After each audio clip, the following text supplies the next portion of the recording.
अस्सलामुअलैकुम students, welcome to अपनी computer class. तो स्टूडेंट, आज के लेक्चर में हम डिवाइस सिस्टम सिक्योरिटी के टॉपिक को अंडरस्टैंड करेंगे। स्टूडेंट, सिस्टम सिक्योरिटी कहते हैं कि ऐसे तरीके या ऐसे इक़दामात जिनके ज़रिए आप अपने सिस्टम को किसी भी अनऑथराइज एक्सेस से, किसी भी किस्म की हैकिंग से, किसी भी किस्म के मिसयूज़ से, मालवेयर से प्रोटेक्ट करें। इसका मकसद ये होता है कि आपका जो डेटा है वो प्रोटेक्टेड रहे और आपका सिस्टम जो है वो अच्छे तरीके से काम करता रहे और आपके सिस्टम को कोई भी नुकसान ना पहुंचे। इन सिंपल हम कह सकते हैं अपने सिस्टम की हिफाजत करने को हम सिस्टम सिक्योरिटी कहते हैं। स्टूडेंट्स, हमारे पास सिस्टम सिक्योरिटी के कुछ की ऑब्जेक्टिव हैं जिसमें हमारे पास आता है confidentiality, integrity, availability. Student, confidentiality कहते हैं कि आपके सिस्टम का जितना भी सेंसिटिव डेटा है उसको कोई भी बंदा बग़ैर इजाज़त के एक्सेस ना कर सके, कोई भी उसका मिसयूज़ ना कर सके। इंटेग्रिटी कहते हैं कि जो डाटा आपने अपने पास सेव किया हुआ है ना, वो डाटा अपनी ओरिजिनल फॉर्म में रहे, कोई भी उस डाटा को तब्दील ना करे या जानबूझकर उसके साथ किसी भी किस्म की छेड़खानी ना कर सके। अवेलेबिलिटी कहते हैं कि जब आपको ना वो डाटा रिक्वायर्ड है, जब आपको उसको यूज़ करना है तो वो आपके लिए अवेलेबल हो। स्टूडेंट्स, मूव करते हैं नेक्स्ट प्रिंसिपल्स ऑफ सिक्योरिटी की तरफ। प्रिंसिपल्स ऑफ सिक्योरिटी आपके सिस्टम को सिक्योर बनाने में बहुत इनकी अहमियत है। इनको यूज़ करते हुए आप अपने सिस्टम का डिज़ाइन इस तरह से बना सकते हो कि आपका जो सिस्टम है वो हर किस्म के अनऑथराइज एक्सेस से, हैकिंग से, मालवेयर अटैक से प्रोटेक्टेड रहे। तो सबसे पहला हमारा जो प्रिंसिपल है वो है कॉन्फिडेंशियलिटी। कॉन्फिडेंशियलिटी जैसे अभी मैंने आपको बताया है, कॉन्फिडेंशियलिटी कहते हैं कि आपके सिस्टम की जितनी भी ज़रूरी इन्फॉर्मेशन है, जो आपको लगता है कि अगर ये इन्फॉर्मेशन हैक हो गई या मार्केट में कोई इसका मिसयूज़ हो सकता है, तो आपने उसको अनऑथराइज एक्सेस से बचाना है। इस चीज़ को बोलते हैं कॉन्फिडेंशियलिटी। और आप अपने सिस्टम को कॉन्फिडेंशियल कैसे रख सकते हो? सिर्फ जो ऑथराइज पर्सन हैं सिर्फ उनको उस चीज़ का एक्सेस देकर। अगर हम इसको एक एग्जांपल से अंडरस्टैंड करें तो एक कंपनी का ना डेटाबेस है, उसमें उन्होंने अपने कस्टमर की तमाम बैंक डिटेल सेव की हुई हैं, पर्सनल डिटेल सेव की हैं, उसी के साथ उनकी क्रेडिट कार्ड इन्फॉर्मेशन भी उसमें सेव है।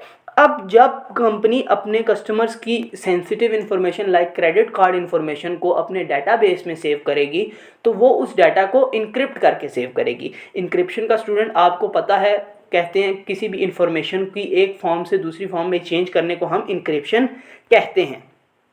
तो वो जो भी उनके क्रेडिट कार्ड की इंफॉर्मेशन है उसको इंक्रिप्ट करके सेव करेगी, ताकि अगर कंपनी का डेटाबेस हैक भी हो जाता है तो जो हैकर है वो कस्टमर्स के क्रेडिट कार्ड की इंफॉर्मेशन का मिसयूज़ ना कर सके और उसको एक्सेस ना कर सके जब तक कि उसके पास डिक्रिप्शन की ना हो। अगर स्टूडेंट हम इसको रियल लाइफ एग्जाम्पल से समझें, रियल लाइफ एग्जांपल्स में हम ये समझ सकते हैं कि हमारे पास एक हॉस्पिटल है। अब हॉस्पिटल में पेशेंट्स का डेटा है जिसमें उनका सारा रिकॉर्ड मौजूद है, तो वो इन्फॉर्मेशन कॉन्फिडेंशियल है, तो उसको अनऑथराइज एक्सेस से बचाना ही कॉन्फिडेंशियलिटी कहलाएगा। नेक्स्ट है हमारा इंटेग्रिटी। इंटेग्रिटी कहते हैं डेटा की एक्यूरेसी को, कि आप जो भी इंफॉर्मेशन है उसको स्टोर कर रहे हो, ट्रांसमिट कर रहे हो या कोई भी उस पर प्रोसेसिंग कर रहे हो तो वो चेंज ना हो, वो जैसी ओरिजिनल इंफॉर्मेशन थी वही रहे। अब अगर हम एग्जांपल के तौर पे समझें, वही रियल लाइफ वाली हॉस्पिटल की एग्जांपल ले। अगर हमारे पेशेंट का हम डाटा में स्टोर कर रहे हैं ब्लड ग्रुप AB पॉजिटिव, तो वो वहाँ पे भी AB पॉजिटिव ही रहना चाहिए, ये ना हो कि वो अल्टर्ड होके, चेंज होके कोई और हो जाए।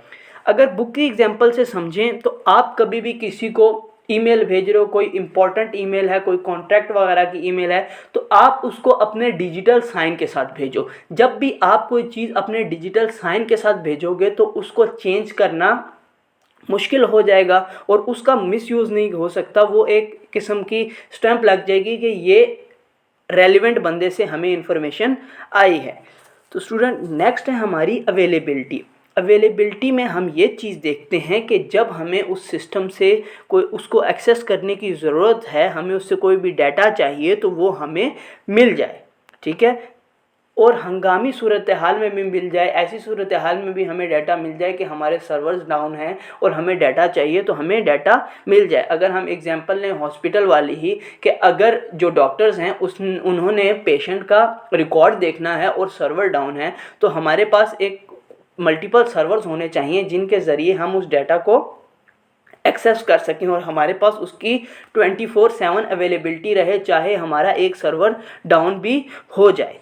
बुक में भी स्टूडेंट्स इसकी सिंपल एग्जांपल यही दी हुई है कि एक कोई भी बिज़नेस है तो वो अपने मल्टीपल सर्वर रख सकता है, ताकि अगर उसका एक सर्वर डाउन भी हो जाता है तो वो उसके बाकी सर्वर्स काम करते रहें और उसका सिस्टम डाउन ना हो। स्टूडेंट नेक्स्ट है, कुछ सिक्योरिटी पॉलिसीज़ हैं जिनके ज़रिए ना हम अपने सिस्टम को सिक्योर बना सकते हैं। अगर हमें कुछ अपने सिस्टम को बहुत ज़्यादा सिक्योर बनाना है कि कोई भी अनऑथराइज बंदा उनको एक्सेस ना कर सके, तो हमें कुछ सिक्योरिटी पॉलिसीज़ हैं या बेस्ट प्रैक्टिसेस हैं जिनका यूज़ करना पड़ता है, जिसमें सबसे पहली है हमारी डाटा प्रोटेक्शन पॉलिसी। हमने अपने सेंसिटिव डाटा को स्टोर करना है, उसको कहीं ट्रांसमिट करना है, तो हमें उसके लिए कुछ गाइडलाइंस या पॉलिसीज़ बनानी चाहिए ताकि जो हमारी इन्फॉर्मेशन है वो प्रोटेक्टेड रहे और अनऑथराइज लोग उसको एक्सेस ना कर सकें। एग्जाम्पल के तौर पे हम समझते हैं कि ना एक कंपनी है, उन्हें अपने कस्टमर्स का डाटा किसी और को भेजना है, अपनी किसी और ब्रांच में ट्रांसमिशन करनी है उसकी, तो वो अपने डाटा की इंक्रिप्शन करके ट्रांसमिशन करेंगी ताकि कोई भी बंदा उसको अंडरस्टैंड ना कर सके। अगर वो डाटा हैक भी हो जाता है, चोरी भी हो जाता है, डाटा ब्रीच भी हो जाता है, तो कोई भी उसका मिसयूज़ ना कर सके। नेक्स्ट है स्टूडेंट हमारी रेगुलर सिक्योरिटी ऑडिट। ऑडिट कहते हैं किसी भी किस्म की जांच पड़ताल करना।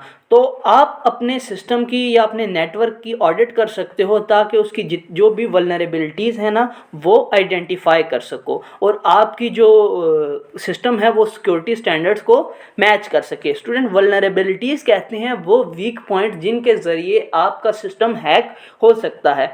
कोई भी ऑर्गेनाइजेशन है ना वो अपना क्वार्टरली सिक्योरिटी ऑडिट कर सकती है ताकि वो अपने जो भी वीक पॉइंट्स हैं उनको कवर अप करके अपना डिफेंस मजबूत बना सके। और क्वार्टरली कहते हैं कि साल में 4 दफ़ा यानी हर 3 महीने बाद कंपनी अपना ऑडिट करवा सकती है।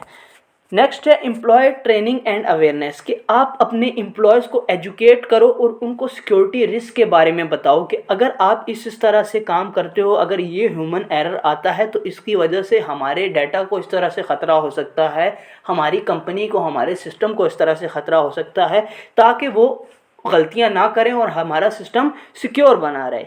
नेक्स्ट है इंसिडेंट रिस्पॉन्स प्लानिंग। तो इसमें हम एक क्विक प्लान तैयार करते हैं किसी भी डिज़ास्टर्स सिचुएशन के लिए, कि कोई भी मसला आ जाता है, हमारा सिस्टम हैक हो जाता है, हमारे सिस्टम में कोई टेक्निकल फॉल्ट आ जाता है, तो हमने उसको रिकवर किस तरह करना है और जल्द अज जल्द उसको सही किस तरह करके और उसका अल्टरनेट कोई सोल्यूशन है हमारे पास, हमने ये चीज़ देखनी होती है ताकि उस इंसिडेंट का हमारे पास जो डैमेज है वो कम से कम हो। अब जैसे हमने हॉस्पिटल की बात की थी, अगर डॉक्टर्स ने हॉस्पिटल में मरीज़ों का डाटा उस टाइम उन्हें चाहिए और हमारे सर्वर डाउन हुए पड़े हों तो वो तो बड़ा मसला बन जाएगा, वो आगे चेकअप को कंटिन्यू कर नहीं कर सकते। तो इसलिए हमारे पास कोई प्लान होना चाहिए कि अगर हमारे पास कोई ऐसी सिचुएशन आ जाती है तो हमने उससे बाहर कैसे निकलना है। तो स्टूडेंट उम्मीद है आपको ये लेक्चर समझ आ चुका होगा। तो मिलते हैं नेक्स्ट वीडियोज़ में, तब तक अपना बहुत सारा ख्याल रखिएगा। अल्लाह हाफिज़।